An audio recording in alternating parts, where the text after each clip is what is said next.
666.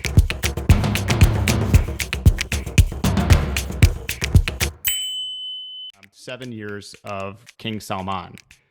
Saudis worldwide celebrated the 7th anniversary of King Salman ascending to the throne as custodian of the Two Holy Mosques. This is going to be a mouthful. The second youngest of the Sudairi 7, King Salman, is the 7th king of Saudi Arabia. Saudis celebrated with social media posts and congratulatory messages online. My Insta feed seemed on Monday like it was all King Salman. In terms of domestic popularity, one has to say that King Salman is one of, if not the most popular rulers in the world to his subjects. Saudis love him. Richard, King Salman got his start in government in the 1950s as governor of Riyadh. He's always been a powerful man and for a while was known as the royal who kept other royals in line. And Richard, he's the reformer king for Saudi Arabia. This is Saudi Arabia. We're talking about Saudi Arabia, who are intimately familiar with their kings, as it should be. The rest of the world, and this is a sort of a particular thing for me, seems to not be paying attention to what consequential role this man has played. I think that's partly because Crown Prince Mohammed bin Salman is such a powerful character, and powerful personality, and a lightning rod for a lot of things, good and bad. King Salman, when you look at the Saudi story, King Salman's chapter is really interesting. And it's particularly interesting that towards the end of it, there's this unexpected, completely unanticipated twist.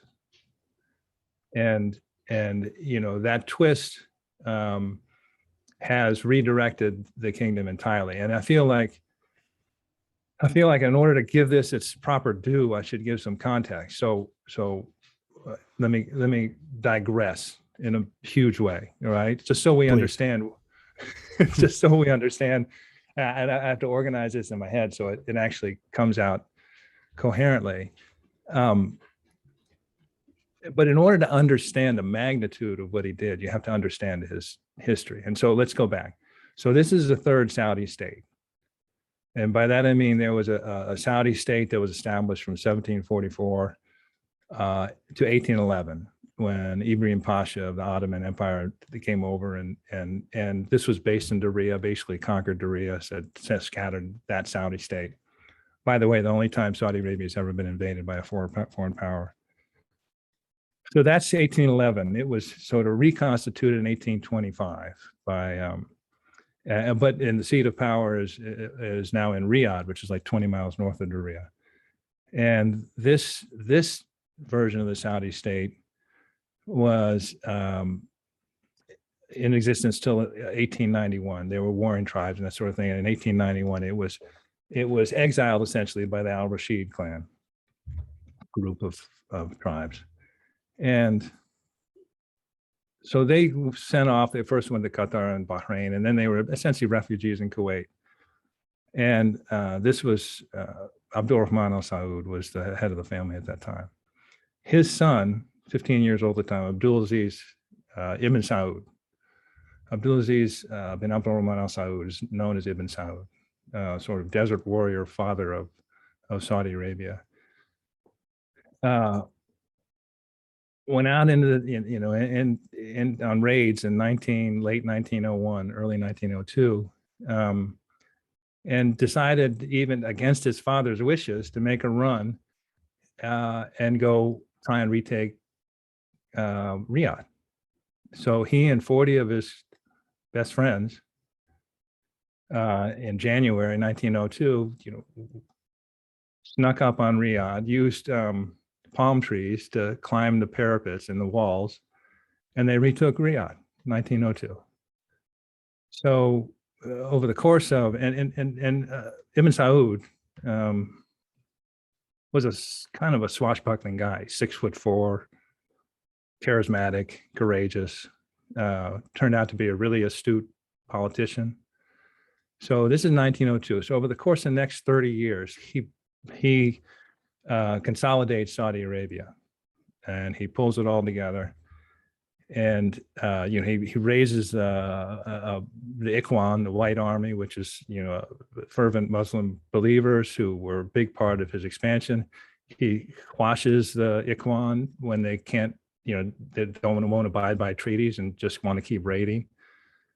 He intermarries. He brings the country together. He is, for Saudis, he is George Washington on steroids.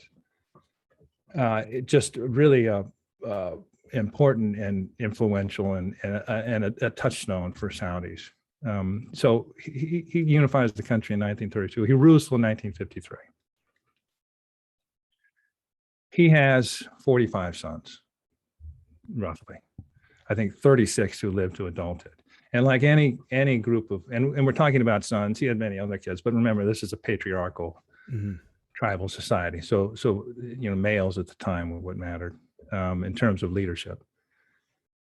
36 sons who grew to adulthood. Like any family, some were good, some were not so great in terms of being effective business people, government officials, and so on and so forth. Salman was born in 35, I believe. December 31st, as they always happen to be. Exactly. And he was one of the Suderi Seven. Now, Suderi Seven was, and this will come back later, were seven full brothers of one of Ibn Saud's favorite wives. And these, in terms of family dynamics, full brothers, and these are a group that moved through together. But Salman himself was a really interesting guy. He became governor of the Riyadh Emirate when he was 19. So this was 1955. And he remained the governor of the Emirate and for over 5 decades. So he was head of he was governor of the Riyadh Emirate from 55 to 2011. So he took it from when Riyadh was under 200,000 people to when it was over 5 million people. And I think probably a lot of what he learned about governance, about real problems and that sort of thing, it's sort of like in the US, it'd be the difference between, a governor of a state and a US senator. One deals with real problems, the other deals with hot air. So to put it nicely. Yeah, to put it nicely. But on top of that, this is a guy who was well-read, thoughtful, very conscientious, show up early in the morning, widely seen as not corrupt, clean, and was really well regarded within the family. And as you say, he was sort of the gendarme of the family in many ways, in terms of if a prince was getting out of line, someone was getting in line, there was actually some cells inside the emirate, the palace there, where he would have them cool their heels for a while. So this is an extremely well-regarded senior prince. And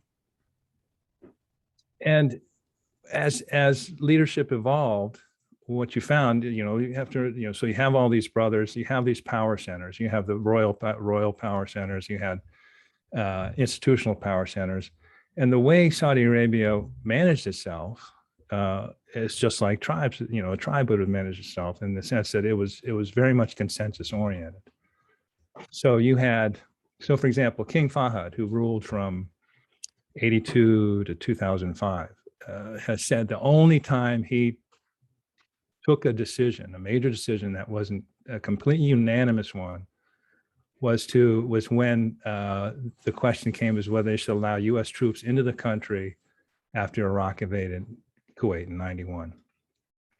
And he said that's the only time it was not 100% consensus.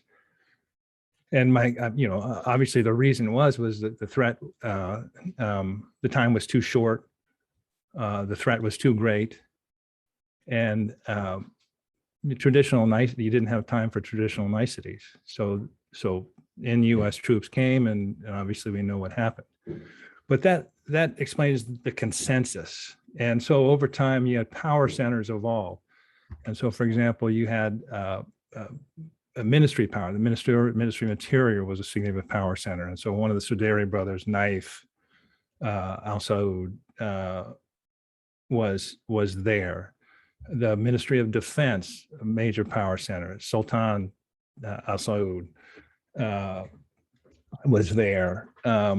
Saudi Arabian National Guard, Abdullah al Saud, who wasn't a Suderi, but was a half brother, obviously. The royal court, obviously. Salman and the Riyadh Emirate was a power center. The other power centers, so Ministry of Finance, typically that was headed by a non-Saudi up until just recently with Abdulaziz bin Salman. The Ministry of Energy, Petroleum, was headed by a commoner. So what you had was a governing system that was extremely consensus oriented and spread out among a number of power centers. You could even call them smokestacks, because a lot of times one didn't know what the other was doing, but they all got their share. They were all well funded, and decisions were made primarily by consensus. So Salman becomes Minister of Defense in 2011, Crown Prince in 2012. He is named, he is appointed king, ascends to being king in January 2015. And he looks around. He's 80 years old at the time, 80 years old. He is the ultimate insider. He is the quintessential established guy. He's the bluest of blue bloods. I mean, his DNA, if you want to argue, goes all the way back to 1744, to the first Saudi state. I mean, where the Sauds have ruled, and this is how they rule. And he decides that he needs to change everything. It's stunning. I mean, within 30 months, these diverse power centers have been eliminated, and they've been moved aside. The clerical class has started to be backed down. The levers of power are increasingly concentrated in the royal court and also the Committee for Economic and Developmental Affairs. And this multipolar world, which has always been the case in Saudi Arabia in terms of governance, now is becoming unipolar. And on top of that, again, within these 30 months, this relative unknown, Crown Prince Mohammed bin Salman, is moved to the forefront with his hands on those levers. So in 30 months, you move from a multipolar world with many cooks in the kitchen to an entirely different reality. And although we all focus on Mohammed bin Salman, none of this happens without King Salman. This is my theory is, and we've talked about this, my theory is that he came to be king with a plan.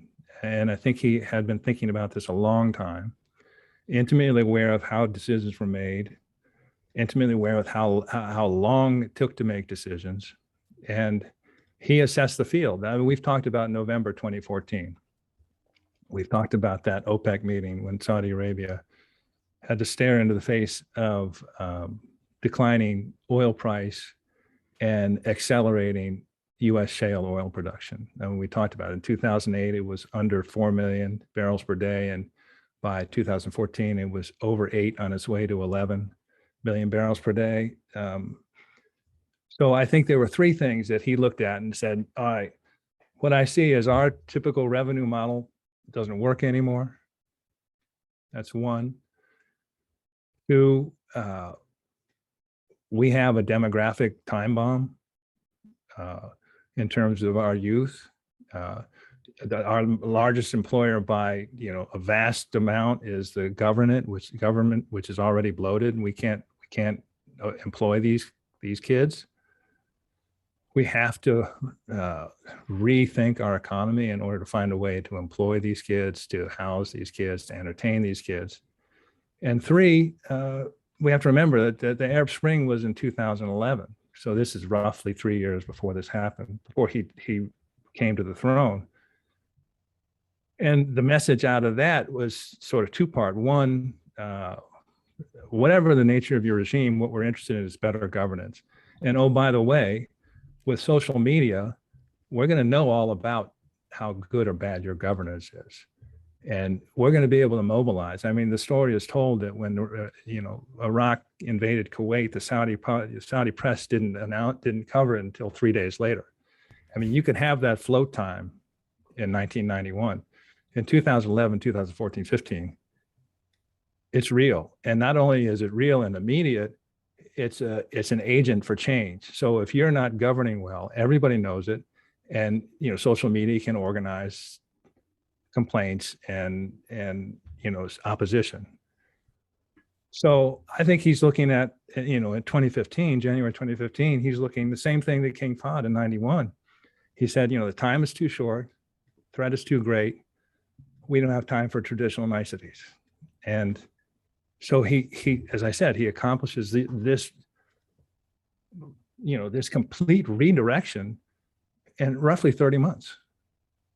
And if anybody could have called that or did call that, they need to go to Vegas right now and make some bets, because the odds on that happening for, again, like I said, an 80-year-old guy with his pedigree to assess the situation and go, we need to do everything different, is stunning. And I don't think he gets nearly enough credit. And as you say, he's beloved in Saudi Arabia. But we have to remember too that the phenomenon of Mohammed bin Salman does not happen with King Salman. The direction of Saudi Arabia today does not happen with King Salman. And it's really curious about why Mohammed bin Salman. And remember, this is the king makes this decision. And because Mohammed bin Salman, as we know, is a lightning rod for a number of things. But why Mohammed bin Salman? And I think King Salman made this decision very, a lot of thought went into this. He had other options. When he was made king, his crown prince was Mukrin, which is his brother, the youngest living son of Ibn Saud. He moved him aside. Mohammed bin Naif went in for a little bit, who's his nephew and son of his full brother. He moved him aside for Mohammed bin Salman. Why? I think because Mohammed bin Salman began working with King Salman, I think in about 2009, had stayed close, had earned his trust. Mohammed bin Salman is widely seen as a bright guy, a hardworking guy, and a good Muslim, which matters in terms of our Saudi's leaders. But on top of that, if King Salman assessed that our biggest challenge is economic, our revenue model is broken, social, our kids our kids don't have a future. And this is what we need to focus on. Mohammed bin Salman makes sense. I mean, because first of all, I think he was with King Salman as these things germinated in the king's mind. Second of all, I think Mohammed bin Salman is a true believer in Vision 2030. I mean, he believes this to his core. He thinks this is the only way forward for Saudi Arabia. As I said, he's a persistent, committed, hardworking guy. And let's face it, he's a bit of a bulldozer. And I think when King Salman looks at what he needed, what he thought the kingdom needed, was exactly this. And I think when people lament, and there's plenty of people who lament and criticize Saudi Arabia, and they go, okay, what's happened to this multipolar world? We don't have the seasoned guys around. We don't have consensus. We don't have deliberation, and we see, things that are out of character, like that are rash acts in foreign policy or this sort of thing. And I'm not debating that one way or another. I'm just thinking that King Salman looks at it and goes, okay, maybe I see that too, but the primary objective, what I think really needs happened, MBS is uniquely well suited for. So anyway, that's a long digression of why I find King Salman so interesting, is because he just flipped the script and went in a completely different direction that is going to define Saudi Arabia, good or bad, for the next generation. And it's like you said, I mean, 30 months, he turned the kingdom. It's a, gigantic oil tanker, if you will. Yeah. It takes a long time to turn those things. He made it turn like a Bugatti, and it's not just the way that he did it, but it's the direction in which he pointed it. And it's sort of like amazing if you think about how ambitious everything he's done is. And you definitely touched on it, but it's like corruption crackdown, like trying to develop their own military industries. There's just, you could go blue in the face discussing all the different things that he's changed, but what he's actually changed is the whole system itself and how it works and where it's pointing. And that's going to be his legacy, I think, in addition to his son, who is now basically the successor, the heir. It's his legacy is already cemented, and he's in his 7th year. And that's, I think, why Saudis were tremendously proud of this moment, because they realized they're on the right track. And I think a lot of people would say that about Saudi Arabia right now. Well, they're on a track with a chance. Yeah. We talk about it as an experiment. We don't know the outcome, but this one ups the odds of succeeding, because the previous one that he assumed when he came to be monarch, came to be king, was not going to work. And he had the courage and the foresight to act quickly to change it, even though, like I said, every cell in his body was trained to do otherwise. It's amazing. So congratulations to Saudis who celebrated that this week. Yeah, happy 7th anniversary, King Salman.